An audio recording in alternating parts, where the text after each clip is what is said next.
Pambili po na ano, Nay. Ang gamot ko Para saan? sa kapatunan ng buntis ko. Ang Buntis. turok lang. Nag-aaral pa po ba yung apo niyo, Nay? Hindi na po buntis kasi po. Ba't ikaw yung naghahanap ng ano niya? Kaya wala kami kasi asawa niya.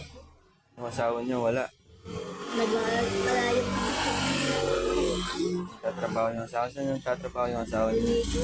Ayun dito. Ilang taon na po ba yung apo niyo, Nay? 27. 7. Ba't ikaw yung naghahanap ng ano niya?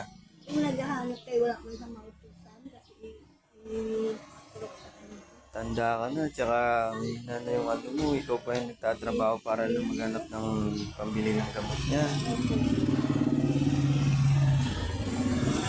Gamot para saan yun, Nay?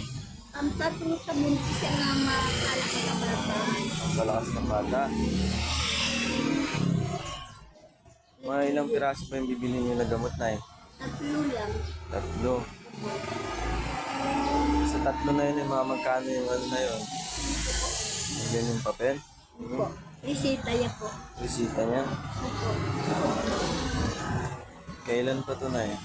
Kailan yan kasi hindi yan mabili-bili kaya wala man siya mautusan. Taga saan po kayo, Nay? Po. Taga saan kayo? Kami po. Oo. Sa Pedro. San Pedro. Sigurado po kayo, Nay, pambili talaga yan ng gamot. Sige, sandali lang. So, ayun, nakikita na si Nanay. Tutulungan na naman tayo. So, bibigay ako sa inyo, Nay, pero make sure na bibili talaga kayo ng gamot, ha? Opo. Hindi sige. naman ako sabi ng Bibigyan kita ng ano, ha? Pang bigyan ng pambili ko ng gamot. Sige, Nay.